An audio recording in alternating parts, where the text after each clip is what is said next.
Hey friends, welcome to week 4 of the When Mothering is Hard and No One Sees study. This week, we're going to be diving into chapters 7 and 8. And within the pages of these chapters, we're going to talk about the kingdom at war and the kingdom eternal. In other words, we're going to be unpacking the truth that a very real battle wages around us, as well as the importance of being willing to get in the battle and fight. In Ephesians 6:12, we read, "For our struggle is not against flesh and blood, but against the rulers, against the authorities, against the powers of this dark world, and against the spiritual forces of evil in the heavenly realms." All the way back in the garden, ever since the enemy whispered his deceitful lie into Eve's listening ear, God's beloved image bearers have been under attack. And as mothers who understand that our role is to raise disciples who will go and tell a desperate, hurting world about the good news of Jesus Christ, you and I fall squarely in the enemy's crosshairs because he knows if he can take us out, he can potentially take out our children, our families, and perhaps even an entire generation.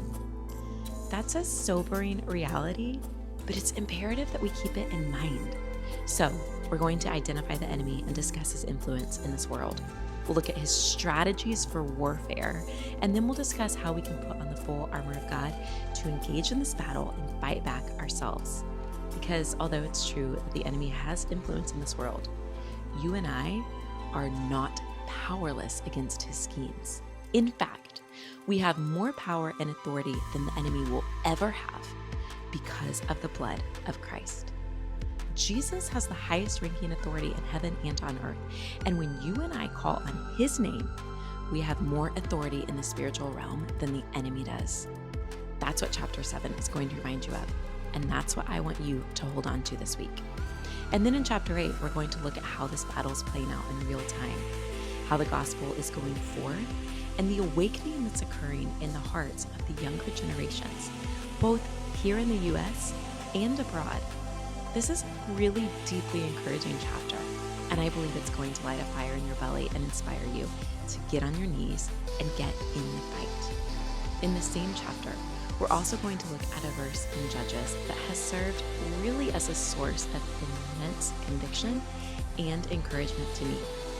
In the 7th book of the Old Testament, we find the story of Deborah, a prophet, a judge, and a mother in Israel.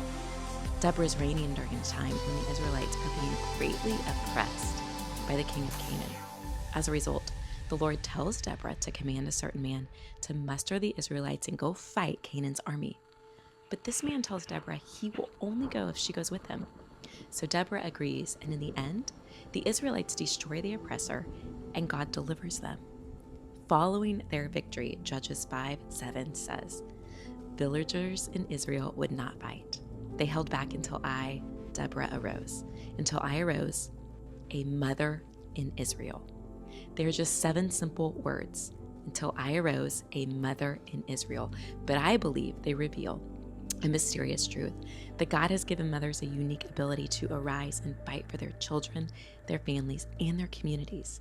And just as God raised up Deborah and purposed her to nurture conditions that would sustain Israel's life, so too has he purposed you and me to nurture the conditions that will sustain our family's life.